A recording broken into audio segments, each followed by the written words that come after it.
All right. Hey, welcome back to the Go for CEO channel. I am John the Bomb. Building others means business. Yes, I've been starting to tag that moniker because on Clubhouse, it's been working real well. And you know what? That's really what I believe in. Building others means business. And today we have an incredible guest. This guy has developed a mastermind of how to interconnect everybody. And yes, he's the CEO of Contact Mapping. Adrian Chanault, how are you? Thanks so much for coming on to the Go for CEO channel. I'm a huge fan of John the Bomb. I'm a huge fan of everything you're doing, and it's an honor to be here. I'm doing great.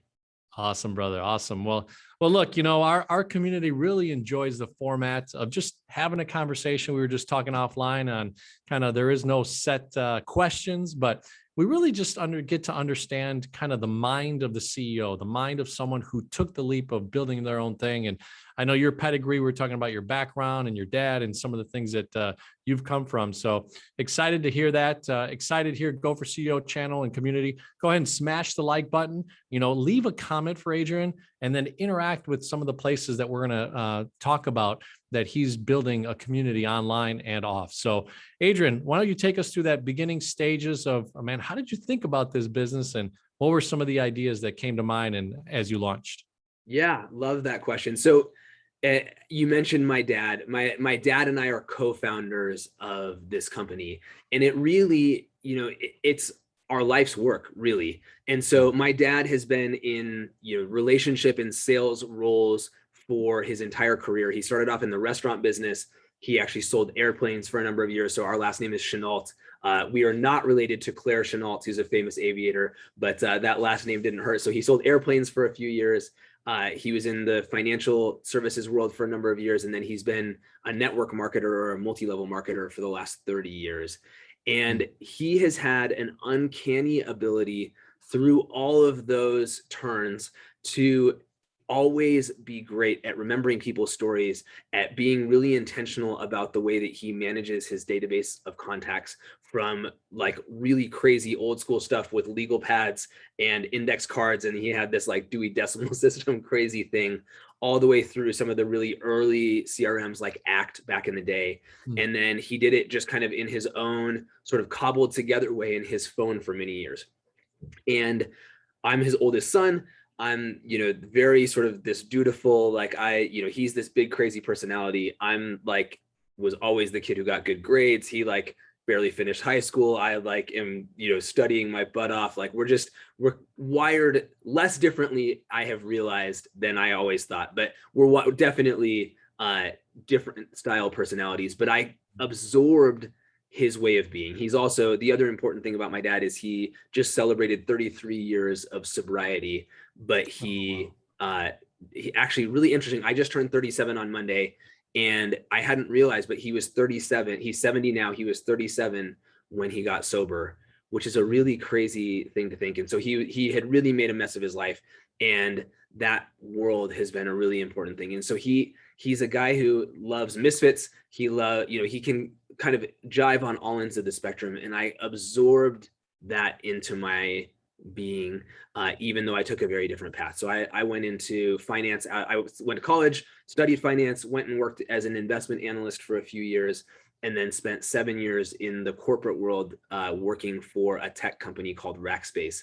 And I had an opportunity to climb the ranks really fast there and move all over the world working for them. So of the 7 years I was there, about 5 of those were international, across 3 countries.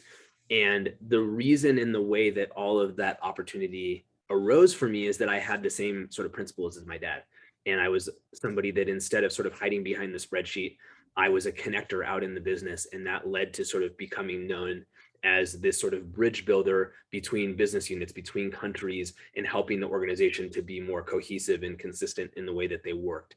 And so that was kind of what I was known for in this company. And as a result of that, at 32, I was in charge of all finance operations outside the United States for a multi-billion-dollar publicly traded tech company. And wow. I promise that didn't happen because I'm the smartest person. It happened because of people. And so that was the moment that company was taken over by a private equity firm. If you've ever been through that or been on the outside of one of those, it's It's not a ton of fun. And so I had to sort of lead through that. But it was at that moment that I was like, I need to go and figure out what I really want to do with my life. And it was in that moment that the idea to take contact mapping, which was sort of in both of our DNA, it was even, that name has existed for 15 years. It was how my dad described what he has done. But we had this moment of inspiration that we needed to take that and build a company around it. And so we started that 4 years ago. Wow, that's amazing. And look, I mean, the things that you really learned inside that multi-billion-dollar company really kind of now are helping you, right? A lot of people don't realize, they're like, I want to be an entrepreneur right away. I'm 21 and I'm just going to go out on my own, or, having had not really even management skills or leadership, and learning intricacies of a division like you did. So that's really, really cool. And obviously then you had your dad, right? Kind of, helping you with some of the other areas and the concepts. So let's take it from this, I guess, where you're busy. I mean, you're running a multi-international business, right? And then all of a sudden you're like, all right, well, hey, we got bought out, and I'm feeling this tug to the entrepreneurial side. To help us understand some of the ideation side, how do you start to create the idea of what your dad and you guys have really developed personally into kind of this formation of a business? Yeah. So I was a wannapreneur for years before I took the plunge. And my Twitter bio for many, many years said I'm this, that, this, I'm an aspiring entrepreneur. That's how I saw myself. And so I was, reading stuff from Y Combinator. And like, I was always kind of on the outside watching the startup world. And there were a couple of things and always coming up with ideas, but nothing ever, like, number one, I think it was so good. Like, I was getting to go to live in all these cool places and all that sort of stuff. So it was like, I don't want to get off this train yet. But it was also, I never had an idea. I was coming up with ideas all the time, but I never had an idea that really captivated my heart until contact mapping. And somewhere along the line, I can't remember who said this, but I listened to a podcast or I read something that said, if you're going to start a company, you have to understand that ideas are kind of a dime a dozen. What really matters is it has to be not just the right idea, but it has to be the right team to come together and bring this idea to life in the world. Because if you don't have that latter piece, like, you might expose the right idea, but once that idea is out there in the world, the right team will organize around that idea and they'll beat you. And so I had a few ideas over the years, but I never could tick that box. And I told you I was, in this big job. What I didn't tell you is that at the end of that run, I was pretty miserable. I was way over my head, to be honest. I was 32. Like I said, I was leading people who had, really high pedigree MBAs, who were older than me. And I was kind of I was caught up in a political mess. I was really burned out. I was really unhappy. And I was having to lead a big layoff, which just is one of the most heart-rending things that you can ever do. And so it was in November of 2016, my wife, we were in Switzerland. We have 3 kids. Our third son had been born in Switzerland. He was born in April. It's now November. My wife is sleep deprived. I'm working 24/7. I hate my job at this point. I had loved it for many years, but at the end it was just so painful. And she was like, look, like, you need to change something, or we're going to have to change something about our life, because I can't live where you're, stressed out all the time. You're completely absorbed in your work. Like, I need you and I don't have you right now. And she was, of course, completely right. And in that moment, we were out at a sushi restaurant in Zurich, Switzerland. And I remember saying, you're right. I don't know what to do. I don't know what the right answer is. We're going back to Colorado at Christmas. Just give me until Christmas and let's figure this out when we get back. And so we came back at Christmas time to visit my family. And I remember I had this moment. I was in the shower on Christmas Eve, 2016. And I had this, like, it seriously struck me like a lightning bolt, John. And I had this moment where I thought of contact mapping, because it existed in my dad. My dad espoused this idea. And I went, oh my God, contact mapping is the idea. And I still have the email. It's printed in my office. I jumped out of the shower. I dried off. I was at my mom's house. My folks are divorced. So I ran to my computer. I like typed this email. What if contact mapping is the business? And I sent this thing to my dad thinking he was going to be like, yeah, no, you're crazy. And he got behind it. And it was this, like, it was a destiny kind of moment. It's like, there's no other way to describe it. Awesome. Awesome. Look, and a lot of people just sometimes actually don't hit on that, right? Don't hit on that voice that just hit them in the shower, driving, waking up at night. A lot of us sometimes are writing down ideas, and like you said, it's kind of an idea pops, it's a burst, a bubble, and then all of a sudden, I know my wife and I have talked about some kid stuff. We have 3 kids ourselves, and like bathroom stuff that she's wanted to create. And it's just never really hit right as an example, Right. but I love it. I mean, I think Go for CEO community, you heard really right there, just the genius of what it takes to really, when they say passion, when someone says like, follow the things that really are going to light you up, Adrian just got lit up. Right. So, all right. Now it just can't be as easy as like, you're running this mega billion-dollar division. You quit, hey, and you got a business, you're ready to roll, right? So to walk us into 2017, since it was the end of 2016, and allow us to kind of go through that journey. So I think, set up, what were some tactical things? You talked about a team, what were some people that you reached out to in the first few months to really start to formulate that team and set up contact mapping? Yeah. It's really having good people around you, and having people who have, I think this is true in every walk, but I think it's especially true in entrepreneurship. You and I both spend a lot of time on Clubhouse. There are a lot of people dispensing advice on Clubhouse and in every other walk of life that they say stuff that sounds real good and that, maybe makes a lot of sense, but they have not lived it. And in the world of entrepreneurship, more than anything else, like you can't understand what it's like to walk that path until you have walked it yourself. And the closest you can get is to listen to people who have, and there's a lot of people who will pretend they have but haven't. And so that was a really important thing for me.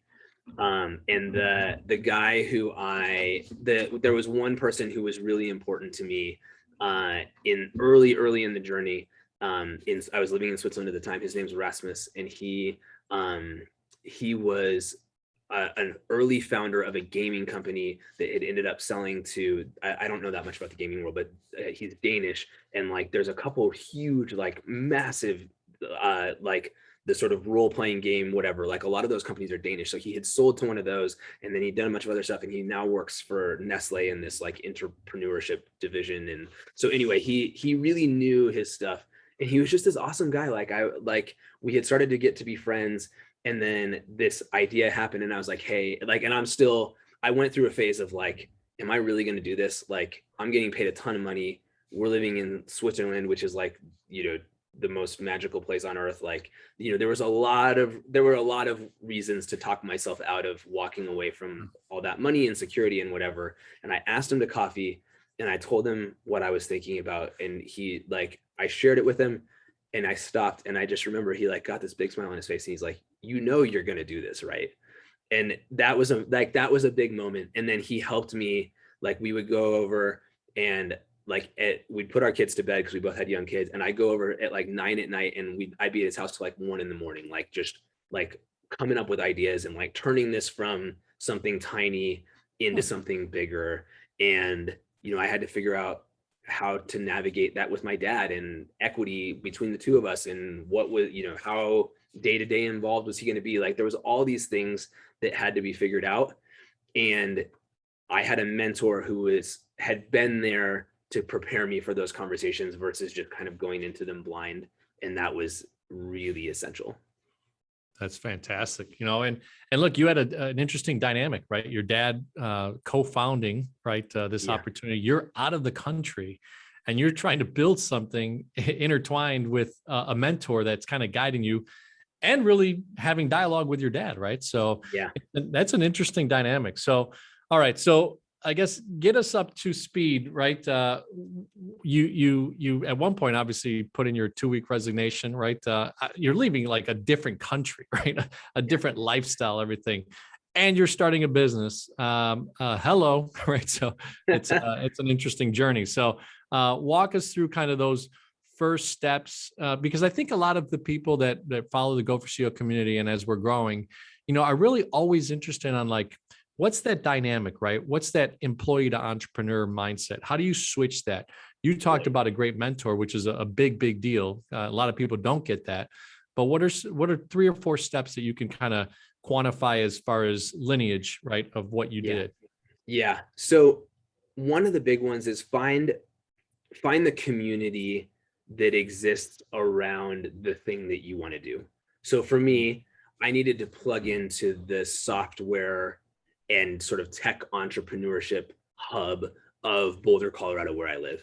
And thankfully in that area, and I think especially in that industry, like there's a real culture of entrepreneurship. And so if you specifically for any of your audience that are considering going down the path of tech, a book that I read that was really helpful for me is a book called Startup Communities by Brad Feld. And he just talks about the power and the importance of community and kind of the places that you can find it. And he's a venture capitalist who's incidentally based in Boulder. And so it was extra lucky because all of the examples he's using, he's actually like, this is how this happened in Boulder. And so I was like, okay, sweet, like 1 million cups, something called the Open Coffee Club, which is a thing all over Colorado, at least pre-COVID, where, there were just these meetups and stuff. And so I got plugged in there, and there was the guy who ran that meetup. I was like, okay, Bing, like, I got to figure this stuff out. Like I know I need to find a good lawyer to help me with all the incorporation stuff. Who should I talk to? And he's like, oh yeah, cool. Like if you want to go like really top tier, you go talk to Cooley, but they're really, really expensive. Or there's this firm that is a bunch of Cooley alumni that didn't want to be in this like insane popcorn popper that is their culture. They're really smart and they're a lot more affordable. I would recommend you talk to them. And so it was like, you need not, I'm a big believer in who, not how, which is another, for sure, the best book I've read in 2021. So Who, Not How by Dan Sullivan and Dr. Benjamin Hardy. But, that's our brand, that's our culture. And so you have to go and find the right the right people who are going to be able to save you an incredible amount of time, an incredible amount of heartache, and to create a lot of leverage by pointing you to the right people and being the advisors and the people who want to help you. And one of the great gifts and discoveries for me in this process is if you are inquisitive, if you follow through, if you are grateful and gracious, people will do so much for you and not expect anything in return. And and they're paying it forward, and all they hope is that you'll pay it forward too. And I have been a massive beneficiary of that through the whole process, but it's through the lens of thinking about who, not how. Interesting. So you really look in Switzerland, you get connected to this gentleman that kind of had the history of what he did. He guides you through. We did kind of overlap a little bit of the going from Switzerland. So tell us just even 30 seconds of like, all right, you go from Switzerland, you come back to Colorado, but what kind of structure do you put yourself in? Do you go back to a job in Colorado? Or do you kind of phase out? So I just not to miss that, because I think that's a big part of that whole employed entrepreneur. A lot of people miss maybe going cold turkey. Did you have the funds already for a year or two of wages and expenses? I'd love to just hit that part, and then we'll come back into this. Yeah. So I think I had a little bit of a unique scenario. So my unique scenario was company got bought out. I had a ton of equity and all this stuff that was all vested. It's the golden handcuffs, and the golden handcuffs got taken off because we got bought.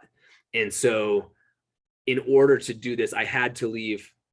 Rackspace was the company that I worked for, and move back. Like I pretty much had to move back to the United States. Switzerland is like maybe the second most expensive country in the world. So Mm. not a good place to bootstrap. So I needed to be here for a variety of reasons, but that meant I had to leave my job. In a different situation where you haven't had some kind of cash windfall and where you aren't having to move, like that was a weird set of circumstances. What I would say is absolutely moonlight it and like keep your cash flow coming for as long as you can. I was blessed to have, a pretty decent chunk of cash that I was able to fund myself to do this at the beginning. But even so, it's been incredibly financially stressful getting this thing off the ground. And so anything you can do to get it just takes longer. Like what you think is going to happen is not at all what's going to happen. It's going to be so much harder and it's going to take so much longer. Like you hear it over and over again and you always go, yeah, but Instagram or whatever, like I'm going to be the 1 in a million. And I hope you are, but don't bank on it. I always go back to, I have an analogy of like, hey, there's a reason why contractors get a bad rap because, you go to build a house and they say 6 months and 18 months later, you're like, what's going on? So, exactly. Same type of philosophy because, oh, wait, you know what? This part of the house sunk or this thing happened and, my marketing budget, exploded. Oh, that didn't work on Facebook or blah, blah, blah, right?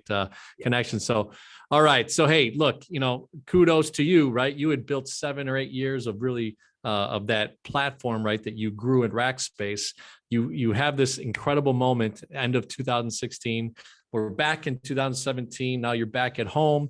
You got the background of your dad. You got this community that you're building. You're getting into open coffee and all these types of networks, and you're practicing what you're preaching, right? With contact mapping, you're actually doing what your business is, right? Yeah. So pretty awesome stuff. So help us get through now.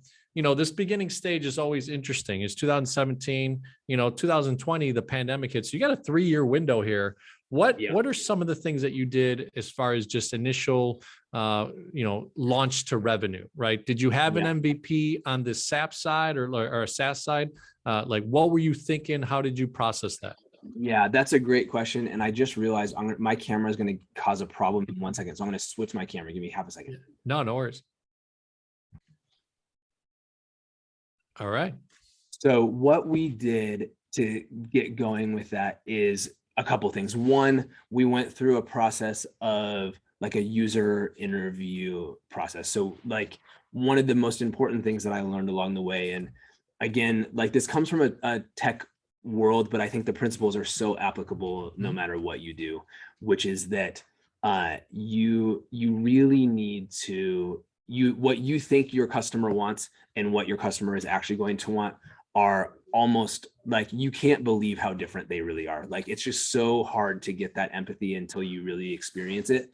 And so we went through a series where, thankfully, because my dad lives in the world of one of our initial target markets, it was pretty easy for us to like gin up quite a big list of people who would be willing to like sit down and have a conversation. So I just did like 20 or 30 like coffee meetings with network marketers and entrepreneurs and kind of people that would be a good candidate for what we were going to build, and tried to understand like, okay, what really are your problems? Is it organization? Is it remembering people's stories? Is it like, where does the problem really exist? How painful is it? How much would you be willing to pay to solve the problem? Like really getting into the nitty gritty and like making sure that there was not only a real problem, but that I understood the problem and that it was a significant enough pain point for people that they'd be willing to spend money to solve it. So we had to go through all of those pieces. And then what we ended up doing is we built like our alpha version of the app using Trello. And so we used like a no code platform initially to build like a very simple mock-up version of what we were trying to create. And we actually ran a community around it. So we were like, okay, cool. Like we won't make you pay, but if you're going to do this, basically the deal is like, you are going to give us essentially access kind of behind the curtain to actually view your data. So like now that we have the real application, your data is completely yours. We don't see anything that you do, but we were like, for this experiment, we're going to create value for you, but you have to like temporarily forfeit your privacy so that we can see how you use this, so we can kind of learn from you and observe. And people were totally, they trusted us. We had built trust with them, but they were really cool with that and really cool about it. And obviously we, the only purpose of it was to understand like what people's activity levels were. But, even from 4 years ago until today, like Zapier and Notion and, still Trello, like there's so many tools out there. You can build a piece of software or a product that you could charge money for without writing one line of code. Like it's amazing what you can do. And I highly commend that, because as soon as you start writing code, not only is it expensive, that's like, I think people understand that, but it's actually like, you don't realize how much, like, you're standing here, and if I take my first step that way, like I start branching, like the direction of that first step, you don't realize how consequential that first step really is in your mindset. And so learning for as long as you can before you start building things and accumulating what they call technical debt, accumulating like decisions that get hard to unmake, is one of the most incredibly valuable, like retaining that option value for yourself is super important and valuable. And I give myself like a C+ on that. But if you really do that well, you can, like, there's so many things that would be easier if I had like figured out how to do that longer, or like been willing to stay that course longer. Well, look, I mean, you set out a great notion there, right? An idea of being flexible within the journey of growing, right? And being able to use the tools. And well, timing is everything. I remember I started the autogenie.com. We were probably 7 years before Carvana, and just wrong timing, time. It worked out for me. I exited, with my partner paying me out and all that good stuff. But what you've said is something so cool that the Go for SEO community can really learn from is, especially if you're in that tech space, don't try to do and master it all. Have these tools that really come together, and you put some time into it, but be a part of the community like you talked about, and then do your own journey, right? To master that, right? So itself. So, all right. I know a little bit about it because I've used contact mapping. I've heard you on stages in Clubhouse. So the marketing side seems like you had a tapped in network, an available audience per se, right? To grow initially.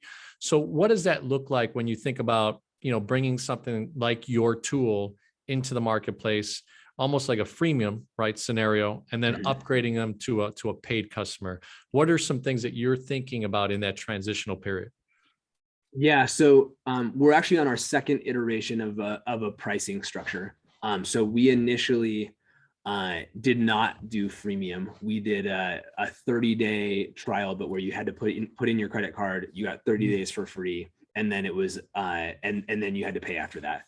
And I personally don't like freemium, but I have come to believe in the importance of it, because I think that what I realized now that I didn't realize before is that like the investment is less about the money, and it's more about that I have to understand if this tool is really going to work for me. And if I have to pay and I don't know, like those two, like that's too big of a jump. It's a hindrance. So it is a freemium model. But I think the other really big piece is distribution is everything in business. And so really thinking about what is your distribution model, and if, how are you going to get this in front of customers? Is it going to be, do you have to have an ads model? And if so, you've got to make sure that you have enough margin in your product to be able to have that cost to acquire a customer, because it is not cheap, and it's getting tougher with what Apple has done with Facebook and all that sort of stuff. So that's one side of it. Or is it going to be do you need a sales team, and make sure you've got enough margin to accommodate that, and that that it's a high enough price point. Like, so for us, one of the lessons that we've kind of learned is like, unless we introduce a different or a higher price point, or like a big multi-seat sort of a thing, like it doesn't make sense for us to have salespeople, because at $30 a month for premium, Like it's just not, it's too much of a sales cycle, right? So you have to think about what that looks like. And one of the biggest and best things that you can do is to like, how do you have your product help you, like how does the use of your product help you to acquire the next customer? And so one of the things that we just launched recently is like, I think our first really good move in that space, because one of the challenges of contact mapping is it's kind of single player, right? Like I'm learning your story, I'm going to follow up with you, I'm going to be better, but like you're not, unless I go out of my way to explain to you why I'm so thoughtful, then you're not going to know that I'm using this software. And so we released a digital business card. And so now we're actually enabling our people to be like, hey, this is like by far the easiest way for you to be able to connect with me. And we kind of modeled our concept after Calendly, where it's like Calendly, somebody sends you their link and it's like, oh, cool. Yeah, I can book time with you. And there's just that button there that says, hey, do you want one of these things for free? Like click here. And so that has started happening. So our people are out there, they're using this tool to help them meet new people and to get people's contact details. And then they see it and they're like, oh man, this is really cool. It's really clean. And they can just create theirs right there on the spot. And so having whatever path you do, figuring out what is going to give me this sort of like virality of, each customer that I have is going to help me acquire a new customer. That's incredibly powerful. I love it. It's really interesting to kind of go through this part of business, right? In the growth phase, right? You're trying to build momentum, trying to build that loyalty within the customer base, and especially MRR, right? Monthly recurring revenue. You're trying to build revenues to be able to stay in business. Luckily, obviously, yeah, you had that. They had that exit. You had your dad, right? But now let's take it through the journey of the actual business, right? And its sustainability. You're thinking about the marketing end, you had a audience, right, that you built into. So was there enough penetration there that you stayed focused in that market? Or did you start to say to yourself over the next few months, I wanted to develop this area and this other area, right? So walk us through that. Yeah. That's been an interesting ongoing kind of like dialogue or debate for me and as an individual and within our team, because on one hand, I believe strongly in the power of finding the right niche and really like tapping hard into that. But I also believe that the mission of what we're doing with contact mapping is so meaningful and it's so needed, like in so many different realms of the professional world and even in people's personal lives, that to just be in this one space is really challenging and like uncomfortable for me. And so what we have done is like from a target marketing perspective, most of the, like if we do ads, if we sponsor events, we're very specific about only picking a few industries so that we have like the highest sort of like brand awareness going into that as possible. But equally, our overall corporate messaging is evolving away from that it's about what you do for a living as kind of like the thing that identifies you, and it's more about who you are. So what we believe is our mission is that we are the company that is going to help people who believe in the power of human connection to unlock the true value of their network. Because I think there's a lot of us out there who we understand that, we feel it, we care about the heart of things. And yet if you look at the way we live our lives, because of all these demands and because of not having a tool that really like helps supports us in living out that intention and actually following through on it, it ends up getting kind of pushed down the priority scale. And so we believe our mission is to take people who already kind of share that belief and enable them to have a far greater impact and to create more value in their life and in the lives of others, because they have a tool that understands that wiring and like becomes this sort of leverage point for them in their life. Love it. Yeah, no, I mean, there's a lot of things there that you could unpack. Let's go deeper. I'd love to hear a little bit about kind of contact mapping so we can share with the audience, what this tool is really, really doing. I mean, you've kind of shared the vision. You shared the infrastructure inside of kind of just the development of the first few years. You shared some of the technology, how you avoided some of the pitfalls, right? And maybe had some stumbles, but grew from there. So let's get into like contact mapping. So I'd love to hear just 3 or 4 different areas that you feel are really the difference makers here, and then we'll get into some of the ending questions. Yeah, absolutely. So you could say that contact mapping is a CRM, which stands for customer relationship management tool, like a Salesforce.com or a HubSpot. There's a bunch of these things out there. But in reality, those tools, like a long time ago, have kind of moved past really being about relationships, and they're really more like marketing automation tools. And that's fine. But what got lost is this power of human connection. And so what contact mapping is, it's an app. It starts off as an app in your phone. It's on Android and on iOS, and it's a layer on top of your contacts. And so I meet John, whether I meet him in person or he and I met on Clubhouse. I'll talk about that in a second. Wherever I'm meeting people, I have a really easy way to capture their contact details if I don't already have them, and then to be able to use my voice or to type it in and to capture notes about that person. So, I want to remember about his kids. I want to remember about his history in the automotive entrepreneurship world. I want to remember all these pieces about him, and I need to get that someplace.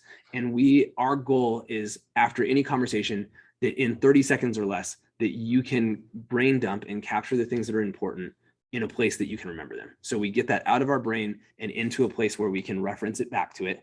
And then it's prompting you to set a reminder. So it's going to say, hey, when are you going to follow up with John? And so maybe it's a week, maybe it's a month, maybe it's 3 times a year, whatever it is. I put everyone on a rotation to just stay in touch. And actually, part of the reason that you and I ended up connecting for this show is because my app said, hey, reach out, connect with John. And it wasn't because I necessarily, I wasn't trying to get on the show. It was an incredibly big honor to be invited. I just like you.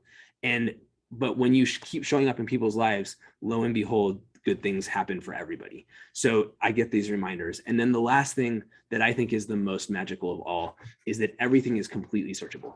And so I bump into somebody who is trying to solve this problem. And instead of having that moment of going, who the heck was it? I know somebody was telling me about this a couple months ago and I can't find them. I can literally Google my memory. And so I type it into my phone. I can find anybody based on anything. I can find their name, which is usually the bane of my existence, is I can remember everything about you except your name. And so it's all searchable. And so you just become this like encyclopedia of connection for yourself and for others to be able to open up opportunities. And our goal is to do all of that in like the easiest, simplest way possible, and to let other pieces of software worry about all that other whiz bang stuff. We just want you to be the best relationship person in the world. And I don't think anybody's doing what we're doing. That is incredible, right? And ladies and gentlemen, you just heard an incredible tool, but now how you engage in it, how you use it, and how you really multiply it will be a big, big deal for you. So look, Adrian, I really, really appreciate it. And you're right. I mean, you sent me a text. You're living the contact mapping life. You sent me a text because of an invite that I had done before. We had met on Clubhouse, and all of a sudden it kind of sparked. I'm like, oh, you know what? I have some time on Thursday next week. Let's rock and roll. And we made this time. So thank you so much for that. And super, super excited for you. I feel like over the next 2, 3, 4 years, man, this thing could explode. And let's take down Salesforce, right? So it'll be good. So, that's it. I'm with you. I mean, hey, every giant has their players that if they're not careful, you can't sleep on a contact mapping, because it could be something very, very powerful. So the last 3 questions that we typically ask our interviewees are CEO, right? It's part of the Go for CEO model, is client experience, employee engagement, and operational excellence. I know we didn't get a chance to touch on all those, but I'd love to hear kind of the value proposition that contact mapping as a company, in your leadership and in your dad's leadership. What are you guys doing as far as just, you would say, another 30, 40 seconds of how the client experience is happening at contact mapping? Yeah. So what we teach people to do is what we try to embody when it comes to that. And it's what we call the BLTs. So we want people to feel like they belong. We want them to feel loved. We want them to feel like they can trust us and that they're safe in our community. And so if you can create those conditions with your customers, if you can create those conditions in any relationship, it paves the way for true, deep, authentic connection and collaboration. And so we have a really powerful community we foster that's all about enabling that and creating that with us to our customers. I love it. I love it. And now, the next E is about employee engagement. I know we didn't go into that part of some of the scaling that you've been doing, or even independent contractors you work with. But I always try to say employee engagement, even if you don't have an employee, as an example, it's about that culture. How are you engaging with others, and why do they want to work with Adrian in contact mapping? Yeah. So I think a big part of it is having a big, audacious mission that people want to be like. I want to be connected to having this impact in the world. I think if you can be really clear about that, if you can shout it from the rooftops, the right kind of people are going to attract to that mission, and it's going to make it a lot easier to hire. And then I think the second thing is to believe in your people and enable them to grow. And so, we've had multiple employees who have come from, really challenging backgrounds, and that we saw something in them and they saw something in us, and we put a bet on them. And we have really been, I think, blessed, but effective in developing talent from within that was maybe hiding in plain sight, wouldn't be the one to get the call for the job if they were applying because of whatever sort of set of circumstances that maybe hit them in some other way, but that we saw that they had that fire, we saw they had the capability, and we developed them. And that's one of the things I'm really proud of in our culture. It made me think right away, the way that you describe that, Adrian, is resourcefulness, right? Understanding the resources that you have, becoming more resourceful, excuse me, instead of just looking for the higher talent, and maybe not being at a point where you can afford them. It's taking the base of the employees, taking the base of the connections, and helping them rise to that next level, right? So pretty awesome stuff. Last one is operational. I know that you shared some of the technology that you've been able to incorporate without really writing one sentence of code, right? So what is the operational excellence if you think about contact mapping and what you deliver? Yeah, so I think I'm going to speak to it maybe more from an internal perspective as sort of that CEO thinking, because that's been a really important piece of the journey. And I would just say, really, as hard as it is in the early going, really build a process of documentation within your company, because what is going to happen is people are going to come and go. They're going to want to, you're going to need them to level up and evolve to the next thing. And if you can have documentation of your processes, you have a real business. If you don't have those things, you are completely beholden to the individuals who are working for you. And if they go, like, the amount of lost knowledge capital and investment that you put into those people is really, really hard to recoup. And so I have had to learn that the hard way a couple of times, but it's something that we've really invested in to create those processes, and it's really helped us. Interesting, right? They call it SOPs, right? Standard Yes. operating procedures, right? And there's manuals and there's HR things and all this stuff. So really awesome stuff. Adrian, we didn't get a chance to talk offline about it, but every 6 to 12 months, we'd love to have you back on. Yourself, your team. I love interviewing entrepreneurs. If you identify someone inside of contact mapping that has that entrepreneur spirit that is helping you as the leader really grow this business, even though they didn't take that initial risk, I'd love to bring them on. So what are two ways, that people can contact you, they can engage with contact mapping and share with us, how to reach you? Yeah, thank you so much. So feel free to reach out to me personally. I'm Adrian Chanault on all the platforms, or contact mapping is on all the platforms. So we're really easy to find. I would love to personally connect with anyone in your audience. I'm very much a people person, so would love to connect with anybody. And then if you're interested in checking out contact mapping, if you go to contactmapping.com/app, you can get it right on your phone on Android or iOS. As we talked about earlier, there's a completely free version that's really amazing. So a lot of value there, and would love to connect with any of your audience in that way as well. So thank you so much. Awesome, brother. Well, hey, Go for CEO community, engage with contact mapping, go download that app and really understand how to really create a tool to be able to then grow to the next level. Ultimately, on Clubhouse, we've built up, thousands of followers, but it's not just about the followers. It's about taking them offline, putting them into a tool like that, and then working to be able to build that relationship. I mean, I know this afternoon, I'm sure you're busy too, Adrian. I think I have like 5 or 6 people that I'm literally doing 15-minute calls with. Yes. And that's part of the joy, right? If you really truly do enjoy speaking to people, understanding where they're coming from, you really can have a great tool like this. So excited for contact mapping. Let's have you on in the next 6 to 12 months. And thank you so much for coming on the Go for CEO channel. Thank you so much. All right, brother.